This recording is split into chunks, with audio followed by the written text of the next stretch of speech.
सुबह का वक्त है। निया, बानी और पिंकी तीनों घर के अंदर बैठे हैं। सामने उनका बड़ा भाई बेसुध बिछावन पर पड़ा है।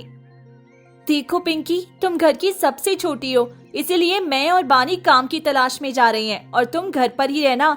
ध्यान रखना कि घर से कहीं भी बाहर मत जाना। हाँ निया दीदी, बिल्कुल ठीक कह रही हैं। पिंकी, तुम भैया का ध्यान रखना और गांव का माहौल तुम जानती ही हो कि बाहर घर से निकलना मुसीबत को चुनौती देना है, इसीलिए तुम घर पर ही रहना। फिर बानी और निया वहाँ से चली जाती हैं। मेरे भाई ने हम तीनों बहनों को एक पिता की तरह पाला है और आज वे किस तरह खुद लाचार है। मैं भी बहन हूँ और मेरा भी कोई फर्ज बनता है। मैं भी धन का इंतजाम करूँगी। फिर पिंकी घर से निकल पड़ती है और गांव की तरफ जाने लगती है। तभी रास्ते में एक बूढ़ी औरत आकर सामने खड़ी हो जाती है। ये क्या पिंकी बेटी, तुम कहाँ जा रही हो? वे बस मैं काम की तलाश में जा रही हूँ। मेरी भैया बीमार हैं तो पैसे की जरूरत थी। ये क्या, तुम्हारी दोनों बहनें घर से कैसे निकलने दिया उन्होंने तुम्हें? तुम जानती नहीं हो हमारे गांव का क्या माहौल है। चली जाओ घर वापस, चली जाओ। तुम्हारा भाई पहले से बीमार है, अगर तुम्हें कुछ हो गया तो वे दोनों बहनें तुम दोनों भाई बहन को नहीं संभाल पाएंगी। नहीं अम्मा, मेरी दोनों बहनें भी धन का इंतजाम करने गई हैं और मैं घर बैठकर हाथ पर हाथ धरे अपने भाई को उस हालत में नहीं देख सकती, इसीलिए मैं भी जा रही हूँ। नहीं बेटी, मैं जो कह रही हूँ वही करो। चलो जाओ वापस, जाओ वापस। फिर बूढ़ी औरत वहाँ से चली जाती है। नहीं, कुछ भी हो जाए पर मैं पीछे नहीं हट सकती हूँ। मैं यहाँ तक आई हूँ तो मैं बिना धन लिए वापस नहीं जा सकती। फिर पिंकी थोड़ी ही दूर जाती है, तभी उसे एक बहुत ही बड़ी हवेली दिखाई पड़ती है। अरे, ये तो बहुत ही बड़ी हवेली लग रही है और मैं इस तरफ आज पहली बार आई हूँ। यानी कि ये कोई बहुत ही अमीर व्यक्ति की हवेली होगी। मुझे इसी के पास जाना चाहिए। फिर पिंकी उस हवेली के अंदर चली जाती है जहाँ शेखर बैठा होता है। तुम कौन हो और इस हवेली में क्या कर रही हो? कहीं तुम चोरी करने तो नहीं आई हो? नहीं, मैं चोर नहीं हूँ। बस आप मुझे इतना धन दे दीजिए जिससे कि मैं अपने भाई को ठीक कर सकूं। वे बहुत बीमार है और हमारे पास इतना धन नहीं है कि हम अपने भाई को ठीक कर सकें। मैं इसके बदले आपकी इस हवेली में काम करूंगी। आप जो कहोगी मैं करने के लिए तैयार हूँ। अच्छा चलो ठीक है, मैं तुम्हारी बात मान लेता हूँ और तुम्हें अपने यहाँ काम पर रख लेता हूँ। मैं तुम्हें इसके लिए पर्याप्त धन भी दे दूंगा। फिर शेखर घर के अंदर जाता है और एक पोटली लाकर पिंकी के हाथ में रख देता है। एक काम करो, ये पोटली ले जाओ और हमारे गांव के बाहर एक बलदेव सिंह है, उसके घर में ये पोटली दे देना। उसके बाद मैं तुम्हें धन दे दूंगा जिससे कि तुम अपने भाई का इलाज कर सकती हो। ठीक है, मैं ऐसा ही करती हूँ। पिंकी वह पोटली लेकर हवेली से बाहर निकल जाती है। तभी वह पोटली देखते ही पिंकी के मन में लालच आ जाता है। इसमें तो बहुत सारे सोने के सिक्के होंगे, क्यों ना इसमें से थोड़े से सिक्के निकालकर मैं अपने भाई के लिए ले जाऊं। इनका इलाज हो जाएगा और वे ठीक हो जाएंगे। वैसे भी ये चोरी करना थोड़ी ना हुआ, किसी की भलाई के लिए धन निकालना अच्छी बात है। पिंकी जैसे ही उस पोटली को खोलती है, अंदर सिर्फ राख होती है। उसे देखते ही पिंकी की होश उड़ जाती हैं। ये क्या, इस पोटली में तो कुछ नहीं है, यहाँ सिर्फ राख है। तभी अचानक वहाँ शेखर आ जाता है। देखा, इसलिए मैंने कहा था कि तुम चोर हो और तुम मेरे यहाँ चोरी करने आई थी। नहीं सेठ जी, मैं चोरी करने नहीं आई थी। मैंने बस पोटली खोली थी, लेकिन इसमें कुछ भी नहीं है। अब तुम्हें इसकी सजा जरूर मिलेगी। पिंकी फूट फूट कर रोने लगती है। तभी वहाँ वही बूढ़ी औरत और गांव का महेश आ जाती हैं।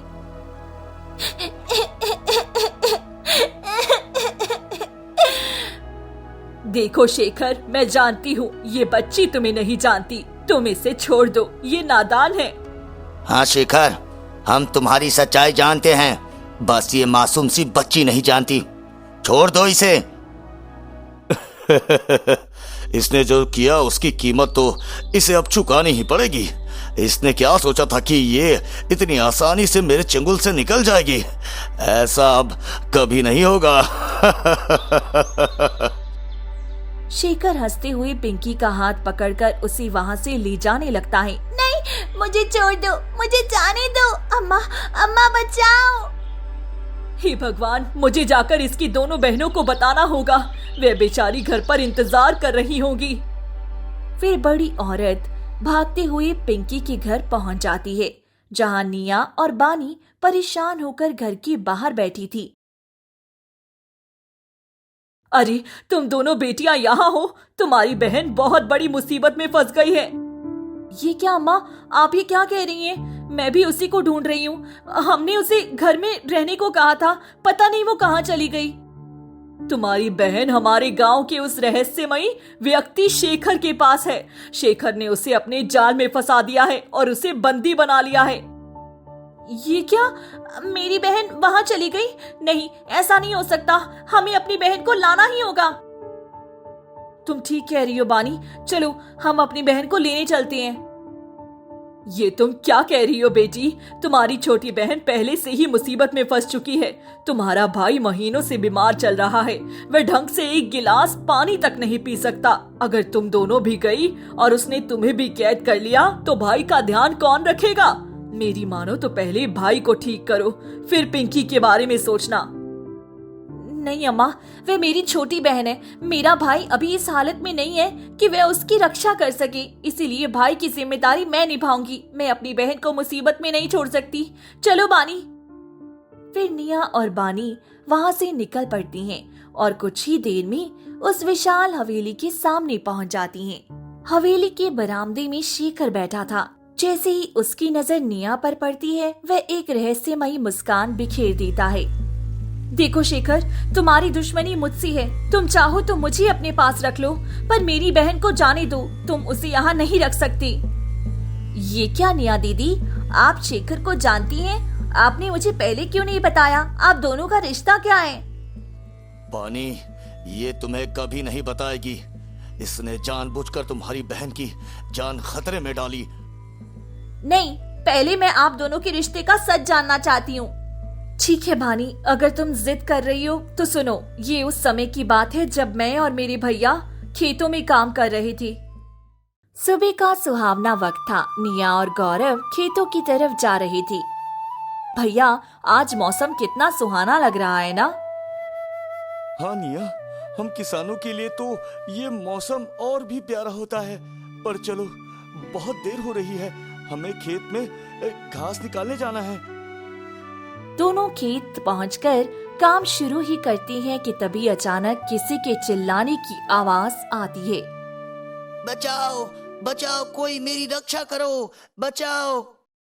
भैया, लगता है कोई मुसीबत में है, मुझे उसकी मदद करनी चाहिए। कहाँ जा रही हो निया? रुको। गौरव और निया आवाज की दिशा में दौड़ती हैं। तभी एक शख्स हांफती हुई उनके सामने आकर गिरता है। भाई, तुम कौन हो और इस तरह हाँफ क्यों रहे हो? सब ठीक तो है ना? मेरा नाम गणेश है। मेरे पीछे शेखर पड़ा है। तुम मेरी रक्षा करो, मैं बहुत देर से भाग रहा हूँ। अब मुझसे एक कदम भी नहीं चला जा रहा। हम आपकी क्या मदद कर सकते हैं? गणेश अपनी मुट्ठी खोलता है और गौरव के हाथ में एक चमकता हुआ नीले रंग का हीरा रख देता है। ये क्या? ये कैसा पत्थर है? ये बेशकीमती पत्थर है, ये कोई साधारण पत्थर नहीं। इसे पाते ही सबकी तकलीफें दूर हो जाती है। शेखर इसी को पाना चाहता है, पर मेरे परिवार की अमानत है ये। मुझे नहीं लगता कि आज मैं बच पाऊंगा, इसलिए तुम इसे अपने पास रखो। अगर मैं जिंदा रहा तो वक्त आने पर खुद ले जाऊंगा मैं। अरे नहीं भाई, ये बहुत कीमती है, मैं इसे नहीं रख सकता। भैया देखिए ना इसकी हालत, ये थक चुके हैं। इंसानियत के नाते हमें इनकी अमानत रख लेनी चाहिए। जब ये ठीक होंगे तो ले जाएंगे। अच्छा ठीक है, मैं तुम्हारी अमानत अपनी जान से भी बढ़कर सुरक्षित रखूंगा। बस तुम वक्त पर आकर इसे ले जाना। तुम्हारा बहुत बहुत धन्यवाद भाई। अब मैं चलता हूँ। गणेश वहाँ से ओझल हो जाता है। तभी शेखर हांफते हुए गौरव के खेत में पहुँचता है। तुम दोनों यहाँ हो? क्या तुमने यहाँ से किसी व्यक्ति को भागते हुए देखा, या उस व्यक्ति ने तुम्हें कुछ ऐसी चीज दी है जो साधारण ना हो? बताओ मुझे। नहीं, हमारे पास ऐसा कुछ नहीं है और हमने किसी ऐसे व्यक्ति को यहाँ से जाते हुए भी नहीं देखा है। जरूर ये दोनों कुछ छुपा रहे हैं मुझसे। मुझे इनकी आंखों में देखकर ही पता चल रहा है कि कुछ तो है जो ये नहीं बता रहे हैं, पर मैं इन दोनों पर नजर जरूर रखूंगा। शेखर इतना कहकर वहाँ से चला जाता है। वहीं दूसरी तरफ गौरव और निया डरे हुए घर वापस आ जाते हैं। निया, ये अमानत कोई साधारण चीज नहीं है। हमारा पंगा उस व्यक्ति से हो गया है जो इस गांव का सबसे रहस्यमयी आदमी है। क्या हो गया भैया? आखिर आप उससे इतना डरते क्यों हैं? तुम नहीं जानती, वो शेखर पहले बहुत गरीब था। रातों रात वो इस गांव का सबसे धनी व्यक्ति बन गया। उसके पास इतना धन कहां से आया कोई नहीं जानता। उसके पीछे बहुत सारे रहस्य हैं। हमें बच के रहना होगा और इस अमानत को संभाल कर रखना होगा। फिर घर के बाहर खड़ी नीतू ये सारी बातें सुन लेती है और उसके मन में लालच आ जाता है। अच्छा, तो इन्होंने शेखर की कोई कीमती चीज चुराई है।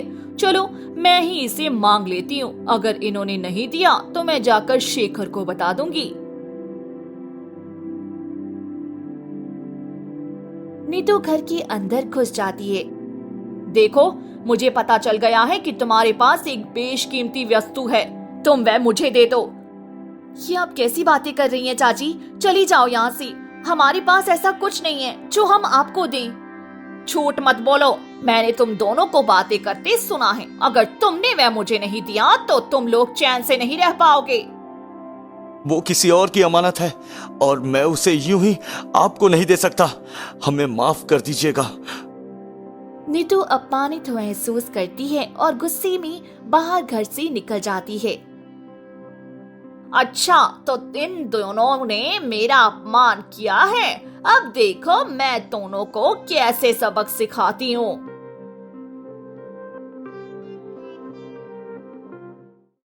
नीतू गुस्से में सीधे शेखर की हवेली पहुंच जाती है।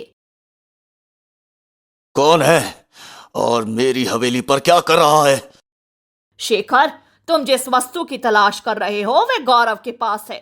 वही गौरव जो हमारे घर के पास रहता है। वह वस्तु तुम्हारी ही है और बहुत कीमती है। अच्छा, तो उस गौरव ने मुझसे झूठ बोला।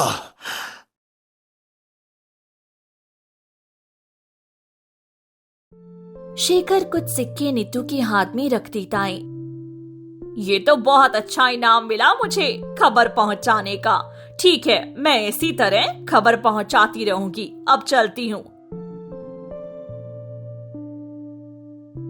नीतू वहां से चली जाती है और शेखर गुस्से में आग बबूला होकर अपनी हवेली से निकल पड़ता है और सीधा निया के घर पहुंच जाता है। ये क्या? तुम यहाँ क्या कर रहे हो? चले जाओ यहाँ से। तुम हमारे घर क्यों आए हो शेखर? हमने पहले ही कह दिया था कि हमारे पास ऐसा कुछ नहीं है। मुझे सारा सच पता चल गया है गौरव, और अगर तुमने वो चीज मुझे नहीं दी तो देखो अब मैं क्या करता हूँ। तुम्हें जो करना है कर लो, पर हम किसी और की अमानत तुम्हें कभी नहीं देंगे। वह किसी और की धरोहर है और उसकी रक्षा करना हमारा धर्म है। धर्म? तो अब इस धर्म की कीमत तुम्हारे भाई को चुकानी पड़ेगी। फिर शेखर अपनी जेब से एक काला फूल निकालता है और उसे गौरव के सामने रख देता है। उस फूल की महक इतनी तीव्र थी कि उसे सूंघते ही गौरव की हालत बिगड़ जाती है और वह बेहोश हो जाता है। भैया, ये क्या? तुमने मेरे भाई के साथ क्या किया? अगर तुम अपने भाई को ठीक करना चाहती हो तो वो अमानत लेकर मेरे पास आ जाना, क्योंकि तुम्हारे भाई का तोड़ सिर्फ मेरे पास है। फिर शेखर वहां से हंसते हुए चला जाता है। ये सारी बातें सुनते ही बानी के पैरों तले जमीन खिसक जाती है। सच में निया दीदी, आप कितनी पत्थर दिल इंसान हैं। दूसरों की खातिर आपने अपने ही घर को पूरी तरह से बर्बाद कर दिया। हमारे भाई जिन्होंने हम तीनों की एक पिता की तरह परवरिश की, आपने किसी अजनबी के लिए उन्हें इस हालत में पहुंचा दिया कि वे खुद के लिए एक गिलास पानी तक का इंतजाम नहीं कर पाते। बानी, तुम समझने की कोशिश करो। क्या समझू दीदी? आपकी वजह से हमारी छोटी बहन पिंकी, जिसे हमने इतना प्यार किया, वह भी इस वक्त शेखर की कैद में है। आप भला वह हीरा इसे दे क्यों नहीं देती हैं? क्या उस पत्थर की कीमत मेरे भाई और पिंकी की जान से बढ़कर है? देखा, तुम्हारी बहन कितना सही कर रही है। तुम्हें अपनी बहन की बात मान लेनी चाहिए निया, वरना एक एक करके तुम सबको खो दोगी। नहीं, मैं वो पत्थर नहीं दूंगी, क्योंकि वह किसी और की अमानत है और ऐसा करने से भैया ने मुझे मना किया था। नहीं दीदी, आपको भैया का वह वचन तोड़ना होगा, क्योंकि भैया ही हमें छोड़कर जा रहे हैं। आपको हमारी बात माननी ही होगी। हाँ, वो पत्थर लेकर आओ। मैं तुम्हारी बहन को भी छोड़ दूंगा और तुम्हारा भाई, जो इतने वर्षों से निर्जीव की तरह बिस्तर पर पड़ा है, वो भी पहले की तरह हंसने खेलने लगेगा। ठीक है, अगर तुम ऐसा कर पाओ तो मैं तुम्हें वो पत्थर ला कर दूंगी। निया वहां से निकल पड़ती है और घर से बाहर चमकीला नीला पत्थर लाकर शेखर के हाथ में रख देती है। पत्थर को देखते ही शेखर की आंखों में एक अजीब सी चमक आ जाती है। ये क्या? आखिर इतने वर्षों बाद आखिरकार मुझे ये पत्थर मिल ही गया। अब कोई मेरा मुकाबला नहीं कर सकता। देखो, मैंने तुम्हें पत्थर लाकर दे दिया है। अब मेरी बहन को छोड़ दो, मेरे भाई को ठीक करने की औषधि बता दो। इतने भी क्या जल्दी है? अब मैं ना तुम्हारी बहन को आजाद करूंगा और ना ही तुम्हारे भाई को ठीक करूंगा। जो डर और खौफ पूरे गांव में महलें फैलाया है, मैं नहीं चाहता कि वो खत्म हो। नहीं, तुम ये बहुत गलत कर रहे हो। तुमने हमसे वादा किया था। अब तुम दोनों बहनें मेरी हवेली से बाहर निकल जाओ। अगर खुद को सही सलामत देखना चाहती हो तो चले जाओ यहाँ से। शेखर की आदमी निया और बानी दोनों को धक्के देकर हवेली से बाहर निकाल देती हैं। दोनों हवेली के बाहर बैठकर रोने लगती हैं। अब मैं क्या करूं? हम अपने भाई को ठीक नहीं कर पाए और वे अमानत भी हमारे हाथ से चली गई। तभी अचानक वही आदमी गणेश वहां आ जाता है। उसे देखते ही निया की आंखें फटी रह जाती हैं। ये क्या? आप जिंदा हैं? इतने दिनों बाद? आप इतने दिनों से कहां थे? मैं जिस मकसद से गया था, मेरा वो मकसद पूरा हो गया। अब मेरी अमानत मुझे वापस दे दो। निया रोते हुए सारी बात गणेश को बता देती है। सुनते ही गणेश के चेहरे पर हवाइयां उड़ने लगती हैं। ये क्या किया तुमने? मैंने कहा था कि वो पत्थर उसके हाथ में नहीं लगना चाहिए। उसने एक बहुत ही बुरी शक्ति से हाथ मिला रखा है। जैसे ही वो अमावस्या की रात की पहली घड़ी में उस पत्थर को चढ़ाएगा, उसे कोई नहीं हरा पाएगा और वो पूरी दुनिया का स्वामी हो जाएगा। तो क्या मैं उस पत्थर को वापस ला सकती हूँ? क्या सच में? अगर तुम उस पत्थर को उसके पास से ले आई तो उसी पत्थर की शक्ति से मैं तुम्हारे भाई को ठीक कर दूंगा। ठीक है, अब देखिए मैं क्या करती हूँ। बानी भागती हुई घर आती है और अपनी माँ का पुराना संदूक खोलकर उनका लहंगा निकालकर पहन लेती है। वह एक बड़ा सा घूंघट कर लेती है और सीधे शेखर की हवेली पहुँचती है। तुम कौन हो और मेरी हवेली में क्या कर रही हो? मुझे बचा लीजिए सेठ जी, गांव वाले मुझे नुकसान पहुंचाना चाहती हैं। मुझे कहीं छुपने की जगह दे दीजिए। तुमने ऐसा क्या किया है कि गांव वाले तुम्हें खत्म करना चाहते हैं? मैंने वही रास्ता अपनाना चाहा जिसकी मदद से तुमने ये मुकाम हासिल किया है। तुम्हें कैसे पता कि मैंने क्या किया है? मुझे अच्छे से पता है कि तुमने किस किस की मदद से इतना धन दौलत और शक्तियां हासिल की हैं। अगर तुम मेरी मदद करो तो मैं तुम्हें और ऊंचाइयों तक ले जा सकती हूँ। लगता है इसने भी मेरी तरह की उस रास्ते को अपनाया है, तभी गांव वाले इसे स्वीकार नहीं कर रहे हैं। मुझे इसकी मदद करनी चाहिए, इसमें मेरा ही भला होगा। ठीक है, तो तुम आज रात मेरी हवेली में रुक सकती हो, बाकी हम सुबह आगे का इंतजाम करेंगे। ठीक है। तुम इसी कमरे में रहना, बाकी बातें हम कल सुबह करेंगे। शेखर के जाते ही बानी राहत की सांस लेती है और अपना घूंघट हटाती है। चलो, आज तो मेरी ये चतुराई काम आ गई। अब जल्दी से मुझे उस पत्थर को ढूंढना होगा। बानी चुपके से कमरे में निकल पड़ती है और हवेली का चप्पा चप्पा छान मारती है। कुछ ही देर में वह शेखर के कमरे में पहुंच जाती है, जहां शेखर गहरी नींद में सो रहा था। यही वे पत्थर होना चाहिए। बानी की नजर पास ही रखे एक सुनहरी बक्से पर पड़ती है। जैसे ही वो उसे खोलती है, उसके अंदर से वही नीला पत्थर चमक उठता है। अब मुझे इसे लेकर यहाँ से तुरंत निकलना चाहिए। बानी वो नीला पत्थर लेकर हवेली से बाहर भाग आती है, जहाँ गणेश और निया इंतजार कर रही थी। अब हम क्या करेंगे? ये देखो दीदी, मैं वो पत्थर ले आई हूँ। सच में बानी, तुमने तो कमाल कर दिया। चलो, सबसे पहले तुम्हारे भाई को ठीक करना है। वे सब भागकर घर पहुंचती हैं, जहां गौरव बेसुध पड़ा था। गणेश उस नीले पत्थर को हाथ में लेकर कुछ मंत्र पढ़ता है और जैसे ही पत्थर को गौरव के सर से स्पर्श कराता है, गौरव अचानक आंखें खोलकर उठ बैठता है। ये क्या? मुझे क्या हुआ था और मैं ठीक कैसे हो गया? निया गौरव को सारी बात बता देती है। गौरव बहुत गुस्से में आ जाता है। मैं उस शेखर को नहीं छोड़ूंगा, उसने हमारी बहन के साथ ऐसा किया। भैया, हम पत्थर तो ले आए, पर पिंकी अभी भी उसकी कैद में है। मैंने पूरी हवेली छान मारी, पर वे कहीं नहीं मिली। उसने पिंकी को ऐसी जगह छुपाया है जहां से केवल वही उसे बाहर निकाल सकता है। चलो, हम सब मिलकर उसे सबक सिखाते हैं। वे सब मिलकर दोबारा शेखर की हवेली पहुंचते हैं। गणेश को सामने देखते ही शेखर गुस्से से आग बबूला हो जाता है। यानी कि तू आ ही गया। हाँ शेखर, अब तू नहीं बच सकता। हम दोनों कभी बहुत अच्छे दोस्त थे, इसलिए मैं तेरे सारे कारनामे जानता हूँ, तेरी ताकत भी और तेरी कमजोरी भी। अब तू देख। गणेश उसी नीले पत्थर पर जोर जोर से मंत्र पढ़ने लगता है। अचानक पत्थर से एक बहुत तेज रोशनी निकलती है। देखते ही देखते शेखर की विशाल हवेली और उसका सारा धन दौलत लुप्त हो गया और सब कुछ एक साधारण सी पुराने घर में बदल गया। ये क्या? ये महल कहाँ गया और ये सब क्या हो गया?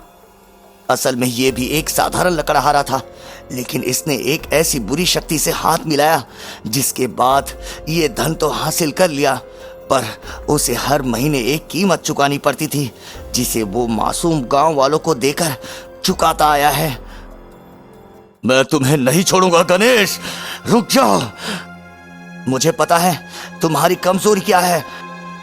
तभी अचानक उस नीले पत्थर से एक और तेज रोशनी निकलती है और शेखर उस रोशनी के खिंचाव से उस पत्थर की तरफ खींचने लगता है।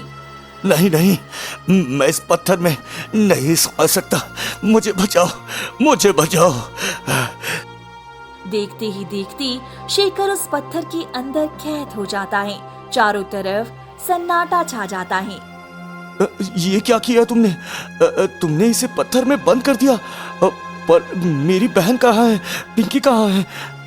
तुम्हारी बहन कहाँ है मुझे पता है, चलो मेरे साथ। गणेश उन सबको गांव की एक बहुत बड़ी और पुराने वृक्ष के पास ले जाता है। वहाँ वृक्ष के तने में एक गुप्त सुरंग बनी थी। गणेश उस सुरंग के अंदर जाता है और कुछ ही देर में पिंकी को सुरक्षित बाहर निकाल लाता है। पिंकी, मेरी छोटी बहन। जब इंसान का लालच उसकी मानवता से बड़ा हो जाता है तो वो अपनों को ही दुख पहुंचाने लगता है। याद रखना, धन और शक्ति तो आती जाती रहती है, पर जो परिवार का साथ और सच्चाई का रास्ता छोड़ देता है उसका अंत शेखर जैसा ही होता है। आज सच्चाई की जीत हुई है। अब मुझे ये पत्थर उसे सौंपना होगा जिसके लिए मैंने इसे हासिल किया था, ताकि ये दोबारा गलत हाथों में ना पड़े। फिर गणेश वो पत्थर लेकर वहाँ से चला जाता है। तुम तीनों मेरी ताकत हो, मुझे माफ कर दो। मेरी वजह से तुम सबको इतना कष्ट उठाना पड़ा, मुझे माफ कर दो। नहीं भैया, आज आप ठीक हो गए, हमें हमारा पूरा परिवार वापस मिल गया, यही सबसे बड़ी दौलत है। फिर चारों भाई बहन एक दूसरे का हाथ थामे मुस्कुराते हुए अपने घर की ओर चल देती हैं। गांव में अब डर नहीं बल्कि सुकून की हवा बह रही थी।